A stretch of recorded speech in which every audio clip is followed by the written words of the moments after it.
I have brought some chips which I don't know if they are real or fake. Hello. In a previous episode, Antoine showed a simple method to decap chips from plastic packages. It's not 100% foolproof, but it is much simpler and cleaner than traditional chemical methods. To repair some vintage HP hardware, I took a chance on getting some impossible to find vintage chips from China. I'd really like to know if they are real or fake. But before we get there, we need a little flashback. During the Apollo computer restoration effort, you might have glimpsed the HP 9825 computer at the end of the table. Like many, I have a special fondness for this odd and far ahead of its time 16-bit machine, equal parts scientific calculator, real-time test controller and computer, and it deserves at least one episode just by itself. But here, I simply used it to control my HP power supply over HPIB in proper 1970s style. What I want to do is add another module, which is the real-time clock module, so I could actually time the time that the AGC is on or off and log it. So at one point I wanted to flex even more and add this real-time clock module, which like in a modern computer has a clock chip and a battery and keeps the time even when the computer is off. But very few of these work when you get them, and I have two and none of them work. And one of the reasons why they don't work is because they have a battery inside, and it becomes obvious when I open this one up. Open wide. I removed it, but in here is a rechargeable battery made out of two elements that invariably goes bad. And of course that's the one that keeps the voltage for the clock chip, which is that fellow over here. But worse, the clock chip works at 2 point something volts out of that battery. So when the battery goes bad, it's not regulated anymore. It goes up to 5 volts through the charging circuit and it zaps the clock chip, which zaps the board. So most of them, the battery has gone bad, they have been plugged in and the clock chip is dead. And what they did actually is they reused a chip from Texas Instruments that was never marketed as a packaged chip. It was the first LED watch. In the late 70s, Texas Instruments made a whole series of LED watches from plastic to metal, which you can easily find on eBay, including some really cheesy but seriously retro cool Star Wars themed watches. And so it was bare die internal to TI, because TI actually sold a watch, and HP reused it, asked them to package it, and what this whole thing does is just reads the output of the 7 segment and presses the button. So it's remote piloting a watch. So here we go. I have to find a clock chip, which is a TI watch chip custom packaged for HP, was never marketed openly and is not even documented. But miraculously, some Chinese vendors on the interweb claim to have it. Or do they? So I bought some in shady places over the interweb in Taiwan, China, Hong Kong, whatever, and changed the chip. So the plan is simple. Make new battery, solder it in, check that the voltage is now 2.5 volt and will not kill the chip, put Chinese chip in, and hope for the best. Okay, interface with new clock chip is in.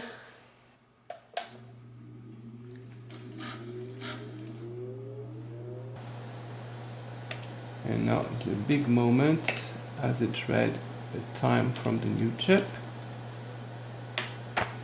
And new it has not. And it still doesn't work, so We got the chips that brings right, so I have one original and then we have 2 of the Chinese ones, and we'll see if it's actually the right chip in there. Actually, looking back at my notes after I made the video, I think I misspoke. What I have here are 2 chips from different versions of the HP boards, an AC5954N and a later AC5948N. For comparison is one Chinese chip marked AC5948N, like my second HP chip. So that's when we call Chef Antoine and his incomparable hot gun technique to the rescue. So we can open two of the real but dead chips and compare them with the one obtained from China. Okay, cracky. Oh, here's the die.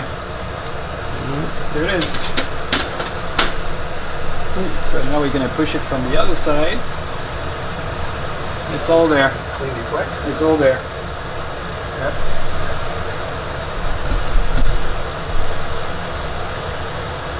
Yep. Yep, it's off. This needs to be separated. Okay. That was the carnage at the end of the day, including many other Sony chips.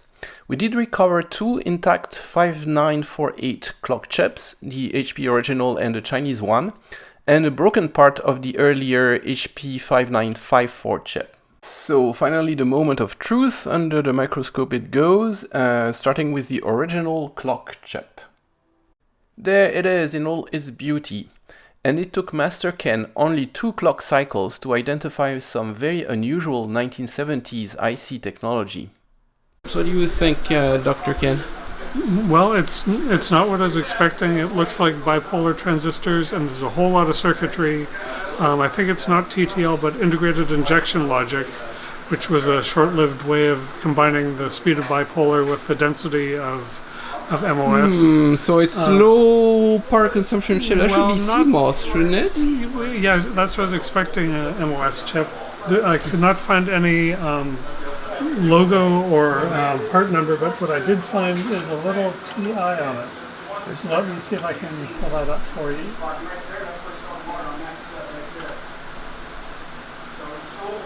So it's made by TI for sure. So upside down. Let me, you have the TI there. let me record a video here. Video. Yes, TI. Alright, so there's a little TI. There's a little. Wasn't there a chip number somewhere? No, I could not find any number. Okay, well, we have the original.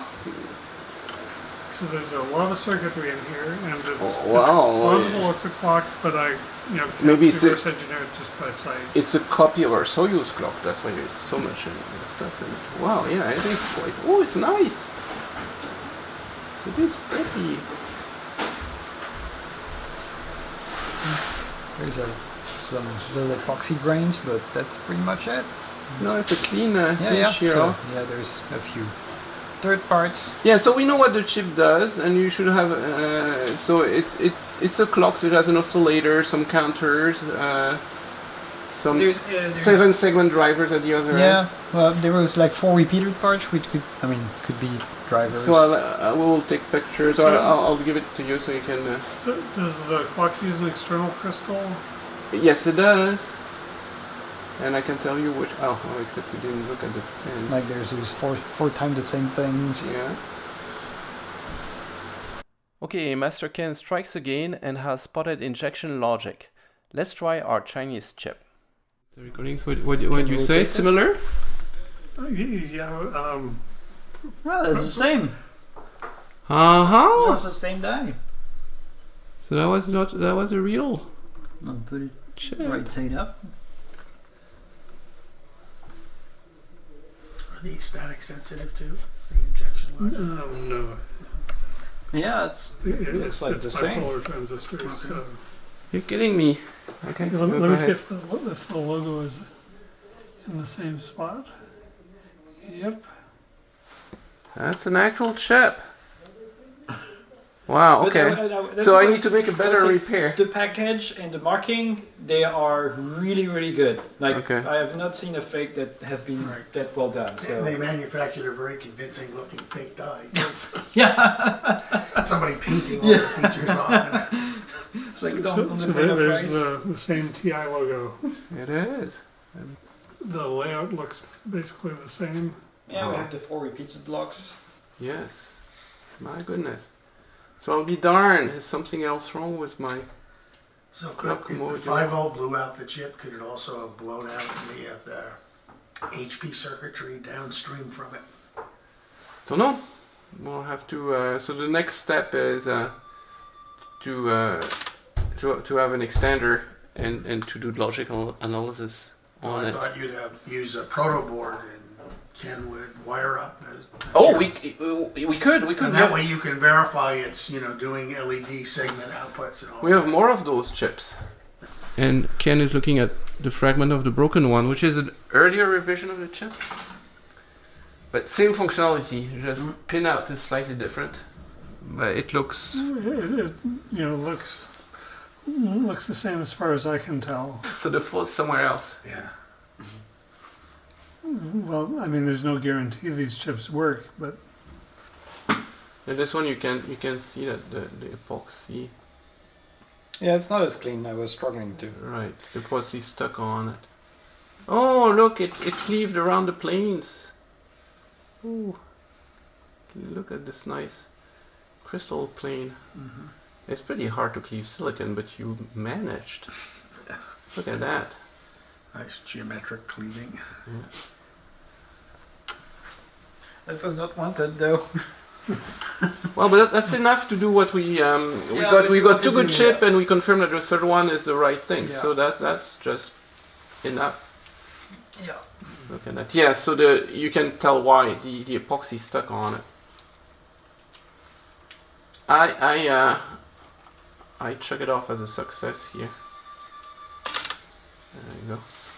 Alright, I was taking some more pictures for the end of this video here under the microscope, and I put them all next to each other so you can tell that those two chips are identical. But where the story complexifies a bit is that the third one, which we thought was the same, is actually not. Which actually might not be too inconsistent, because I knew it was a different revision. HP used two different revisions of the chip. So if you look at this, take a good look, and this is not the same as this. But anyhow, we just end this video with a mystery. We definitely got real chips, and we don't know if just the chip doesn't work or the fault is in another part of the circuitry. Which I have a hard time to believe, since I didn't even get a clock oscillation out of any of those chips. So, until we solve the mystery, as usual, stay tuned for the next episode.